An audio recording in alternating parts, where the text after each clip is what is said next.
Hər vaxtınız xeyir, kanalımıza xoş gəldiniz. Bugün kanalımızda qədim yeməklərdən biri olan boranı səpməsinin hazırlama qaydası olacaq.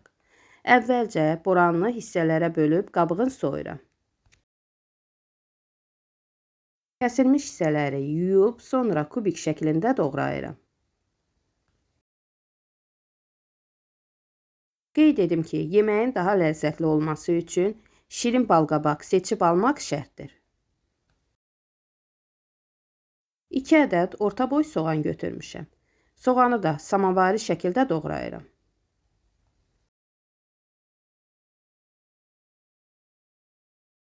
Əvvəlcədən duzlu suda islatdığım düyünü də təmiz-təmiz yuyub suyun süzürəm. Yeməyə əlavə etmək üçün nar da götürmüşəm.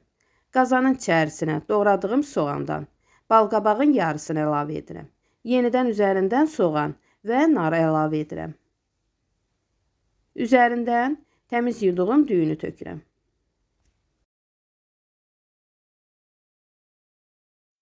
Düyünün üzərindən yerdə qalan soğanı, balqabağı və narı əlavə edirəm. Duz, iod, biraz sarı kök əlavə edirəm. 3 yemək qaşığı da şəkər tökdüm. Əgər şirin sevirsinizsə şəkərin miqdarını artırmaq olar. Kərə yağı 1 stəkan da su əlavə edirəm. Sonradan düyüsü pişməzsə suyun miqdarını artıra bilərsiniz. Vamodda yeməyi pişirirəm. Bu yeməyi pişirərkən qarışdırmıram. Qarışdırsanız balqabaq əzilə bilər.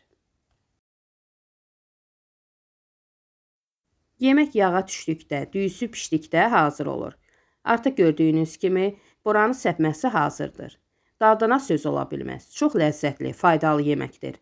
Hazırlamağa dəyər. Videonu izləyərkən bəyənməyi, kanalımıza abunə olmağı unutmayın.